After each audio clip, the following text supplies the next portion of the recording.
নমস্কাৰ। আজিৰ এই ভিডিঅ'টোত জানো হওক তুলা ৰাশিৰ ব্যক্তিসকলৰ বাবে জানুৱাৰী মাহটো কেনেকুৱা যাব।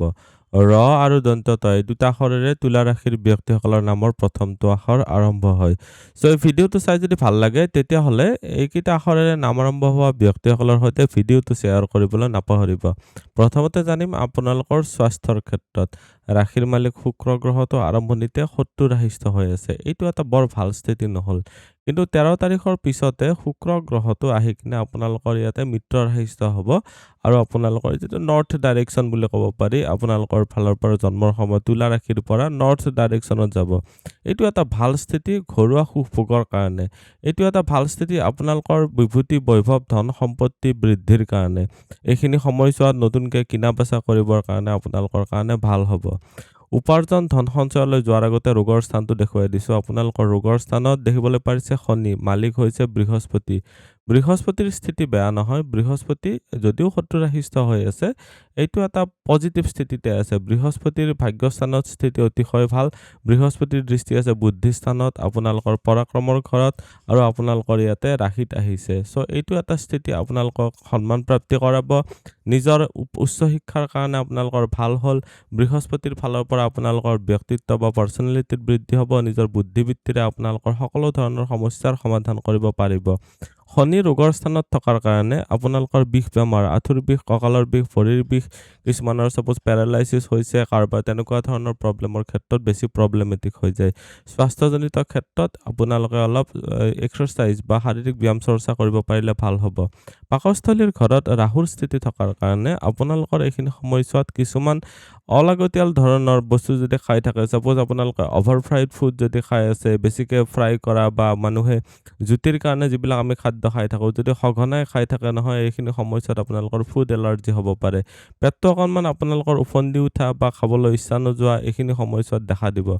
আপোনালোকে ফিজিকেল এক্সাৰচাইজ, খাদ্যত খোৱা লোৱাত ভাল কৰিব, আপোনালোকৰ কাৰণে নিশ্চয় বেনিফিচিয়েল হ'ব। এতিয়া দেখুৱাই দিছোঁ উপাৰ্জন ধন সঞ্চয়, চৰকাৰী চাকৰি, ব্যৱসায়ৰ ক্ষেত্ৰত। ইনকামৰ ঘৰত কেতুৰ স্থিতি আপোনালোকক হঠাতে ৰাইজ বা হঠাতে ফল দিব পাৰে। তাৰমানে আপোনালোকৰ কোনোবা যদি শত্ৰুৰ দ্বাৰা যদি প্ৰভাৱিত হয়, তেতিয়াহ'লে আপোনালোকৰ এইখিনি সময়ছোৱাত ইনকামো অৱনমিত হ'ব পাৰে। এইটো ধ্যান ৰাখিব। কেতুৰ স্থিতি আপোনালোকৰ একাদশত থকাৰ কাৰণে এইখিনি সময়ছোৱাত আপোনালোকে কিছুমান ক্ষেত্ৰত এক্সট্ৰা মেহনত কৰিবলগীয়া হ'ব। কিছুমান গুপ্ত শত্ৰুৱে আপোনালোকক ডিষ্টাৰ্ব দিব পাৰে। আপোনালোকৰ ছেভিংছৰ ঘৰৰ মালিক মংগল গ্ৰহটো, আৰু ইয়াতে কোনো গ্ৰহৰ গোটেইটো মাহে দৃষ্টি নাই। কিন্তু ইয়াতে চাব যে মংগল গ্ৰহটো আপোনালোকৰ আৰম্ভণিতে ইয়াতে আছে। 17 তাৰিখৰ পিছত মংগল গ্ৰহটো চতুৰ্থ ঘৰত দিগবলৰ অপজিটত যাব, কিন্তু তুংগী ৰাশিত যাব। এইটো এটা এনেকুৱা হ'ল যে মংগল গ্ৰহটো এক প্ৰকাৰে গোটেইখিনি সুযোগ সুবিধা পালেও কিন্তু ফল দিব পৰা ক্ষমতাটো অলপ মাইনাছ হৈ গ'ল। আপোনালোকৰ যিসকলে ডিফেন্স ছেক্টৰত বা পুলিচ বাহিনী, সেনাবাহিনী এইবিলাক ক্ষেত্ৰত যদি আপোনালোকে যদি চাকৰি পাব বিচাৰি আছে, অধিক মেহনত কৰিব লাগিব। ব্যৱসায়ৰ ক্ষেত্ৰতো ঠিক তেনেকুৱা। আপোনালোকে যন্ত্ৰপাতি বা মেচিনাৰী ৰিলেটেড ক্ষেত্ৰত যদি আপোনালোকে চেষ্টা কৰে, তেতিয়াহ'লে আপোনালোকৰ কাৰণে ভাল। কিন্তু মংগল গ্ৰহটো 17 তাৰিখৰ পিছত আপোনালোকৰ চতুৰ্থ ঘৰত যেতিয়া সোমাব, আপোনালোকৰ বন্ধুৰ ফালৰ পৰা সহায়ত বৃদ্ধি কৰিব। এটা সহায়ৰ হাত পাব।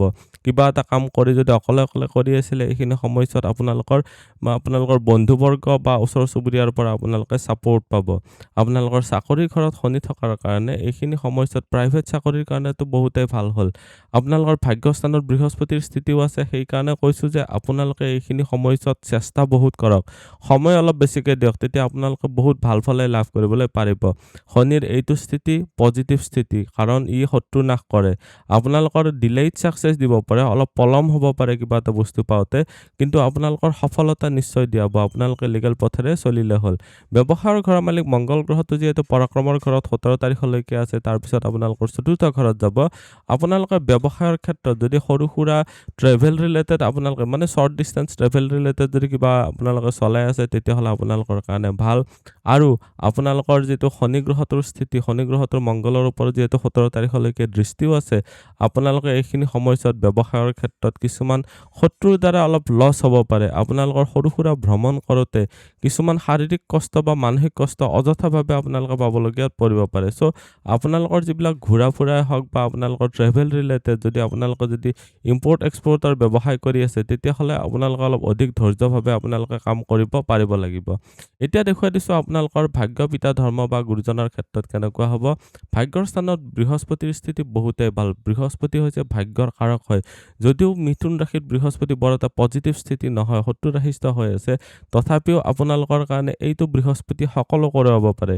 আপোনালোকৰ পিতাৰ ফালৰ পৰা ছাপোৰ্ট, গুৰুজনৰ ফালৰ পৰা যদি আপোনালোকে উপদেশ মানি চলে, তেতিয়াহ'লে আপোনালোকৰ বহুত ভাল হ'ল। বৃহস্পতিৰ স্থিতিয়ে আপোনালোকক সকলো ধৰণৰ অপৰচুনিটি বা সুযোগ সুবিধা দিব। এইখিনি সময়ছোৱাত যি কৰিম বুলি ভাবি আছে, এইটো আপোনালোকে আপত্তি কৰিব নোৱাৰিব যে আপোনালোকে সুযোগেই নাপালে। এইখিনি সময়ছোৱাত এটলিষ্ট সুযোগটোতো আপোনালোকক দিব। চ' আপোনালোকে কিবা এটা কৰিম বুলি ভাবি আছে, তাৰে যিটো অপৰচুনিটি পাব, সেইটো আপোনালোকে ভালদৰে ব্যৱহাৰ কৰিলে হ'ল। এইটো এটা ভাল স্থিতি হ'ল। আপোনালোকৰ ধৰ্ম কৰ্মৰ ক্ষেত্ৰত বৃহস্পতিৰ স্থিতিৰ কাৰণে এইটো এটা অতিশয় পজিটিভ স্থিতি বুলি ক'ব পাৰি। প্ৰেম প্ৰসংগ বা বৈবাহিক জীৱনৰ ক্ষেত্ৰত চালে লাভ ৰিলেশ্যনশ্বিপৰ ঘৰত ৰাহুৰ স্থিতি থাকিলে মানুহৰ কনফিউজন বহুত ক্ৰিয়েট হয়। আপোনাৰ জন্মচক্ৰতো যদি পঞ্চম ঘৰত ৰাহুৰ দৃষ্টি বা স্থিতি আছে, তেতিয়াহ'লে এইখিনি সময়ছোৱাত নিজৰ কিছুমান সন্দেহ পাবৰ কাৰণে নিজৰ যিসকল অবিবাহিত আছে, তেওঁলোকে নিজৰ প্ৰেমিক বা প্ৰেমিকাৰ সৈতে এইখিনি সময়ছোৱাত মতবিৰোধ বা মতানৈক্য হোৱাটো স্বাভাৱিক। আপোনালোকে ধৈৰ্য ধৰিব, পাৰিলে মেডিটেশ্যন বা য়োগা টাইপৰ এক্সাৰচাইজ কৰিব। এইখিনি সময়ছোৱাত আপোনালোকৰ কাৰণে বেনিফিচিয়েল হ'ব। পাৰিলে আপোনালোকে এইখিনি সময়ছোৱাত সৰস্বতী বীজ মন্ত্ৰ আপোনালোকে জপ কৰিব পাৰে, সেইটো আপোনালোকৰ কাৰণে খুবেই ভাল হ'ব। এতিয়া বিবাহৰ ক্ষেত্ৰত চালে যিসকল অবিবাহিত আছে, তেওঁলোকৰ কাৰণে আপোনালোকৰ 17 তাৰিখৰ পিছৰ সময়ছোৱা বিবাহৰ ডিছকাশ্যনৰ কাৰণে বহুত ভাল হ'ল। মংগলৰ দৃষ্টি ইয়াতে আহি যাব, মংগল তুংগীও হ'ব। চ' আপোনালোকৰ কৰ্মস্থানৰ ৰিলেটেড কোনোবা আপোনালোকৰ ছাপ'জ সহায় যদি ল'ব পাৰে, ছাপ'জ আপুনি এটা অনুষ্ঠানত কাম কৰি আছে, বিবাহৰ কথা ভাবি আছে, কোনোবা সহকৰ্মীৰ সৈতে আপোনালোকে যদি ডিছকাছ কৰি তেওঁলোকৰ পৰা হেল্প ল'ব পাৰে, আপোনালোকৰ বিবাহৰ কাৰণে বহুতেই ভাল হ'ব।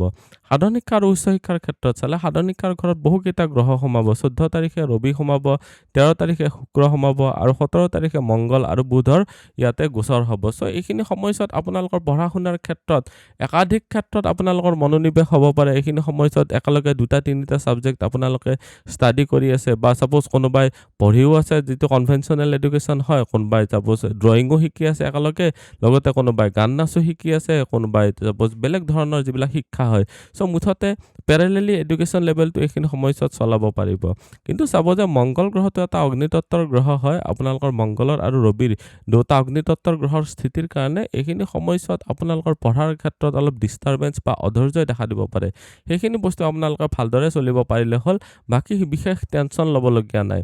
আপোনালোকৰ সাধন শিক্ষাৰ ক্ষেত্ৰততো চালোঁ, উচ্চ শিক্ষাৰ ক্ষেত্ৰত ইনফৰমেশ্যন টেকন'লজি, কম্পিউটাৰ ৰিলেটেড কিবা যদি পঢ়িছে, বা ডিজিটেল মিডিয়া ৰিলেটেড যদি কিবা পঢ়ি আছে, জাৰ্নেলিজিম, মাছ কমিউনিকেশ্যন পঢ়ি আছে, এভিয়েশ্যন ইণ্ডাষ্ট্ৰি ৰিলেটেড যদি পঢ়ি আছে, বা ডক্টৰী লাইনত পঢ়ি আছে, এইবিলাক ক্ষেত্ৰত বা মেডিচিনৰ ৰিলেটেড ক্ষেত্ৰত যদি পঢ়ি আছে, আপোনালোকৰ কাৰণে বহুতেই ভাল হ'ব।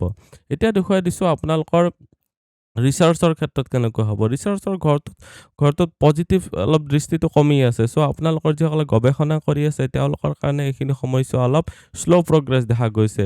আজিৰ এই ভিডিঅ'টোত আমি জানিলোঁ তুলা ৰাশিৰ ব্যক্তিসকলৰ বাবে জানুৱাৰী মাহটো কেনেকুৱা যাব। ভিডিঅ'টো চাই কেনেকুৱা লাগিল কমেণ্টত নিশ্চয় জনাব।